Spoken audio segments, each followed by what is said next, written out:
Hello everybody and welcome back to the channel. Today we're looking at some predictions for the returning sectorials in Infinity the Game N5. From N4 to N5, a lot of sectorials got axed, as CB tried to slim down the game and make things a bit more manageable and streamlined. But now that N5 is in a good place where they want it to be, they've thought it a good idea to bring all these old sectorials back. We've had a couple seminars regarding these sectorials, and don't really know too much other than that they're coming back. So I thought I'd take a look at some predictions, overarching predictions, as well as predictions for each individual sectorial. So without further ado, let's take a look. Now, this was, I guess, quote-unquote scripted before the most recent seminar, where they confirmed that StarCo would be returning, but I'm going to go a step further.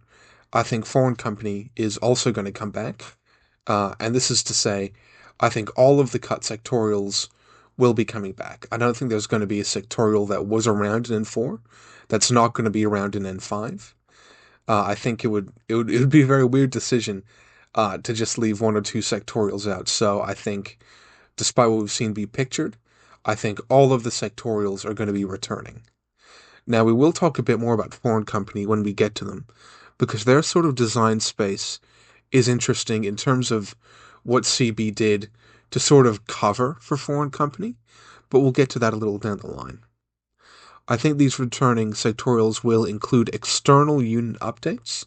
So these would be units, say, in Spiral Core, like the Helots, who've been updated in N5 generally, or other units like Nauf, and potentially and very interestingly for Shock Army, this could include things like updated Tusers. So, while I don't think any units inside are really going to get any updates, aside from, just directly porting them from N4 to N5, I do think these sectorials will include external unit updates. For example, in StarCo, this could include recent changes to Emily Handelman. Maybe she'll have a nice keyword, maybe she won't. But I do expect there to be minor changes to the link team charts for these sectorials. Whether it's adding duo capability to some link teams, whether it's adding a couple keywords here and there, I do expect slight tweaks to the fire team charts, but I do not expect this to be changing individual units inside the faction that don't exist elsewhere. And I think where they exist elsewhere, that's the form they'll appear in these new sectorials. So, I don't think these new sectorials will impact vanilla factions. For example, Vanilla Pan Oceania, probably the most interesting, getting a flood of free sectorials returning, but I don't think you're going to see regulars back in vanilla. I don't think you're going to see the Ulan back in vanilla. I think these older sectorials are going to stay as they are in a kind of bubble, because I think CB has actually worked very hard on the vanilla factions to put them where they are. I also don't expect any of these reintroductions to impact any units external to these factions. Again, if we get the return of a specific unit that might want to be updated in a way, I don't think that's going to happen. I also don't think units are going to be updated for the purposes of these sectorials and then affect outside units. So before we talked about Chooser maybe being updated in Shock Army, if Chooser isn't updated in Shock Army and kind of has his older profile, I don't expect that we'll then see that older profile be available in the wider game.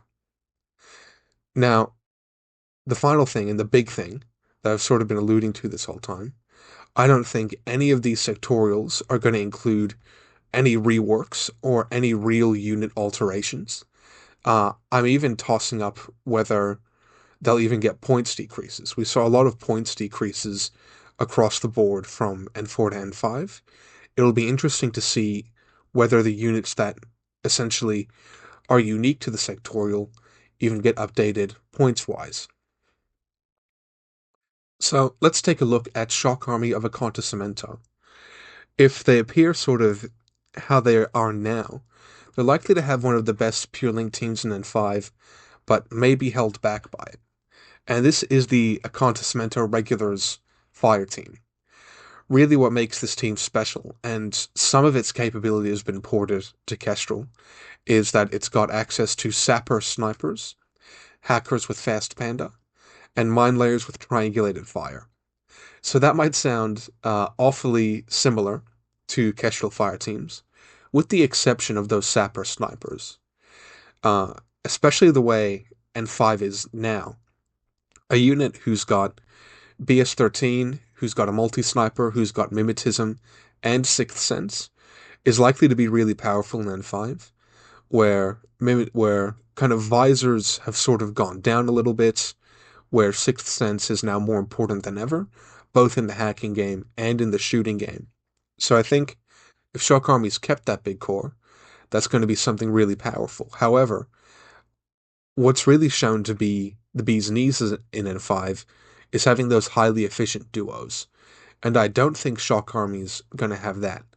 And if you're spending those 5 slots on that big regulars fire team, even if you can make some good duos, it might be unlikely for you to find the room for it.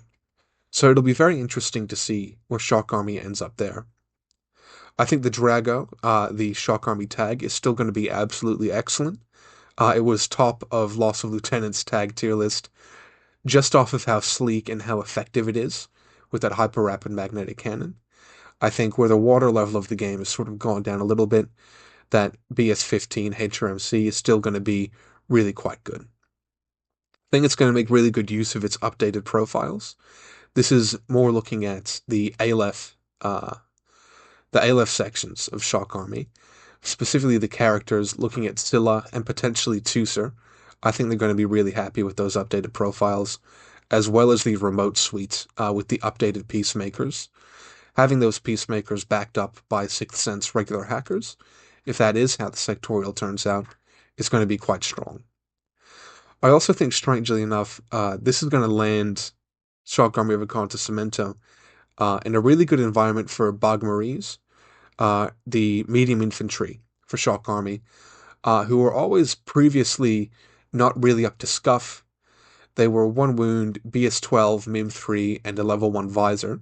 But I think in the current, I suppose, meta or settling place of Infinity, having a mimetic gunfighter who can see through a bit of opposing mimetism, where defensive mimetism has been shown to be really strong, is actually pretty good positioning in terms of being able to make things happen.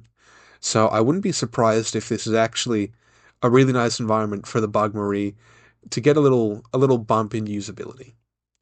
Now, the likely tier for Shock Army of Acontecimento, assuming all this is true, assuming you've got that great 5-man link team, assuming the Drago's unchanged, assuming you're getting all those updated remote and Aleph profiles, I think it's going to be a top of B faction. Might be shooting a bit high, but that's the prediction. Next up, let's take a look at Neoterra Capitaline Army, NCA. I think NCA are really going to suffer from the albedo and marksmanship changes.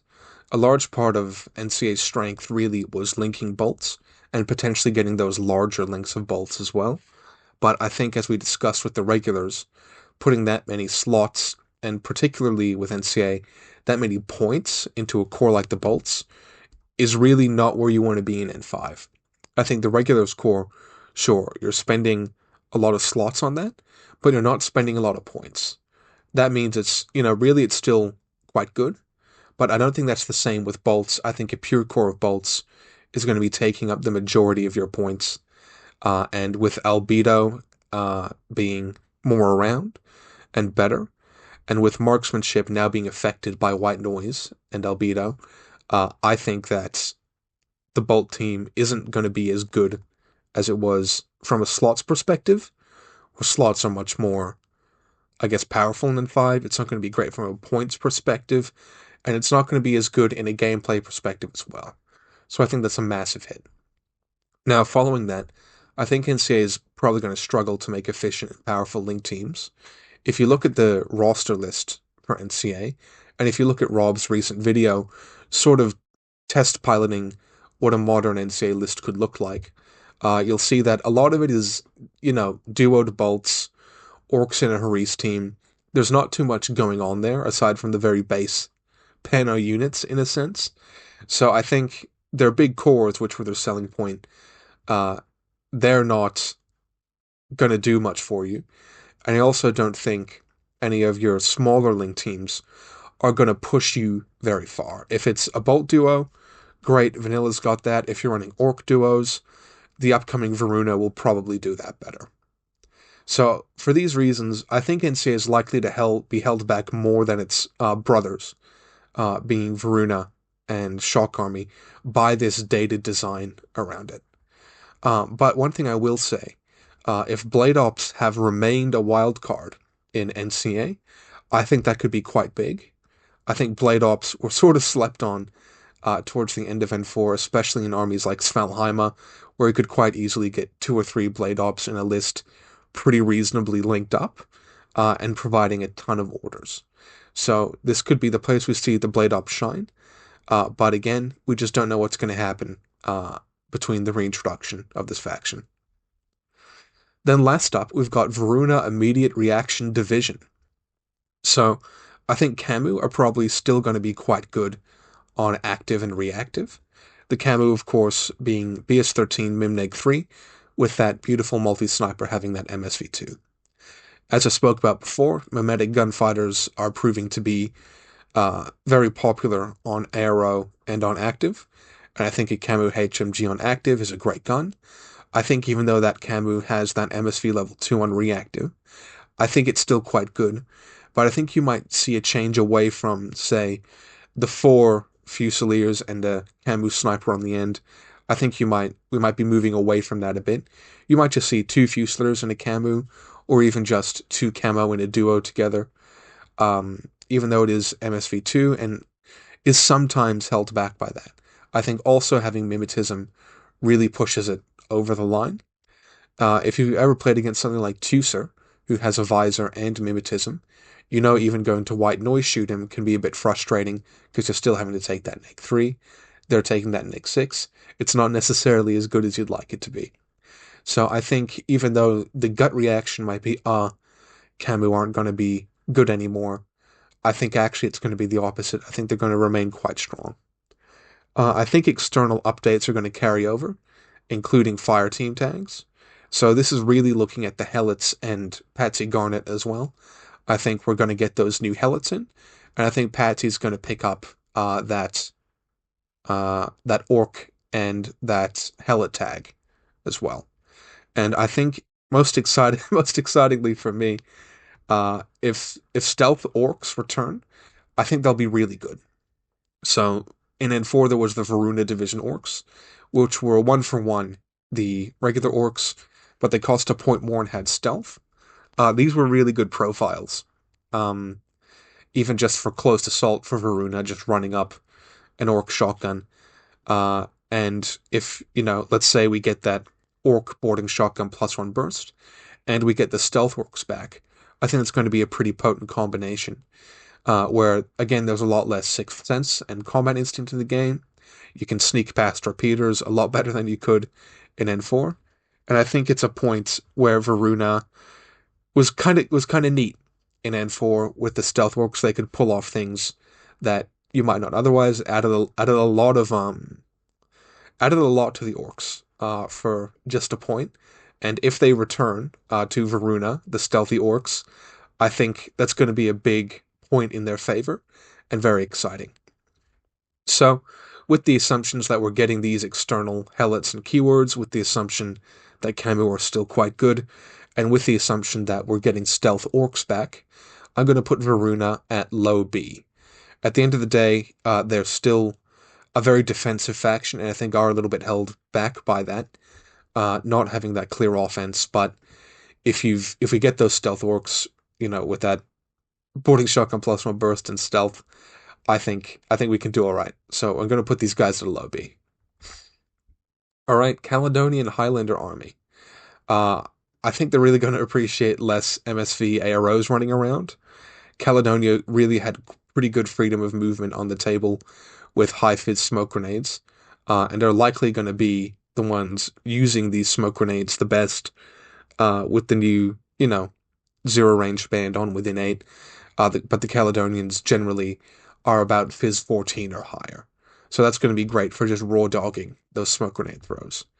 And with less MSV arrows around, and still having Usha to assassinate one if it's up, I think the Caledonians are going to keep up that freedom of movement and still keep up that cavalry charge, which is pretty cool. I think they're likely to enjoy the fire team changes for its heavy units, where they're no longer going to have to put three of these heavy units together uh, to get that link bonus. Suddenly you can just link two greys or two Mormors together and get that +1 die, which is sort of what you wanted the whole time. I think they're going to continue to have a niche in Ariadne in having a decent hacker in young Isabel McGregor, and also just in the units it does have. I think they're going to fall into a mid-C tier. It'll be interesting to see whether Caledonia or Cosmoflot is better. I think there weirdly I think there is a world where Caledonia Highlander army shakes out to be better than Cosmo, but I'm probably just speaking on my ass. And then the Merovingians. They're still probably going to be quite bad. The fire team changes, I think, are going to work for and against them. For them, in the sense that, their surprise attack is going to be more effective. They're probably just going to be able to duo moblots pretty well. But against them, in that, I don't think. Ugh, yeah, I think other fire teams getting a +3 to discover is really going to hamper the Merovingians and opponents being able to put up very efficient ARO pieces and duos. It's also going to be a pain for the Merovingians. I mean, potentially you're looking at a world where even a Thunderbolt TR bot at a long range is going to be annoying for Merovingians. But they're going to appreciate the fuck out of Speedball, I'll tell you that much. So for that reason, I'm going to give them a D. I don't think they're going to be effective at all in N5. And I think actually a large part of their design in the metros was absorbed into TAC via the Bursooks and the conductors. So sad time to be a Merovingian. Spiral Core. I don't really know anything about Spiral Core. Like I said before, Rob made a great video where he played kind of what he imagines a new NCA will look like and what a new Spiral Core will look like. I'll link that video in the description for you guys to go and take a look at because Spiral Core rests firmly outside of my knowledge. Next up, StarCo. I think they are going to get a NALF FTO, and I think this is going to be a rare instance where a unit inside the Sectorial gets an update. So I think what's going to happen is there's going to be the new NALF, and I think there's going to be an FTO sort of on top of that, in a way. This might be done in a way with Sheshkin, where there was sort of Sheshkin 1 and Sheshkin 2, or this might just be a slight rework on the profile. I'm not too sure how they're going to do it, but I do think a NALF FTO will be returning. I think StarCo is likely to be a little bit better than it was in N4. I think the new bandits are absolutely excellent. The new Hellcats are absolutely fantastic, where these two are giving you a lot of repeaters in your opponent's deployment zone, and close assault as well. And I think Brawlers, having those Sixth Sense hackers among the rest of your net of generally pretty high quality hackers, I think is going to be really nice, especially if you can whack it behind a Riot Girl Timbot Neg 6. But I think the frenzy changes are going to hurt really bad. StarCo was a sectorial that really traded heavily off of the strength of the Riot Girls. I think that's likely to be, I don't know, likely to be true in a sense. But the frenzy changes are gonna hurt them quite badly, I think. So while they're getting a lot better, I think also they're being held back by potentially lacking that defensive backbone. So I'm going to leave them at a mid-C. Then Foreign Company. So the interesting thing about Foreign Company is they sort of got partially eclipsed by Whiteco. When Foreign Company went under, a lot of those characters and unique profiles went to White Company and really made White Company sort of the Whiteco we know today, and a really powerful and great sectorial. Which is sort of awkward when Foreign Company shuffles back in and goes, "Oh, okay, we got the gang back." So I think they've probably largely been eclipsed by Whiteco. And I don't think that two Haris teams is as impressive as it was in N4. It's sort of a nice to have thing, but as someone who's playing Cup of Kalki at the moment, I can tell you that it's not nearly as impactful as it used to be. I think they're likely to be pretty hamstrung if the Fire Team charts are unaltered. They didn't really have too many dual options or too many flexible options. Where really, if you're having to build these Horises with these characters, that can add up pretty quickly. So while they do have some mechanical strength in that they've got some powerful individual profiles, I think systematically they might just not shake out. So I'm going to give them a low C. So, thanks for watching. Please let me know if you have any predictions on these sectorials, or anything you're excited for, or anything you're not so excited for. I'm very happy to see these sectorials returning. Very excited to get the Varuna back on the table, and very excited that Ulan is back in the game. So thank you so much for watching, and I'll catch you guys soon. Bye bye.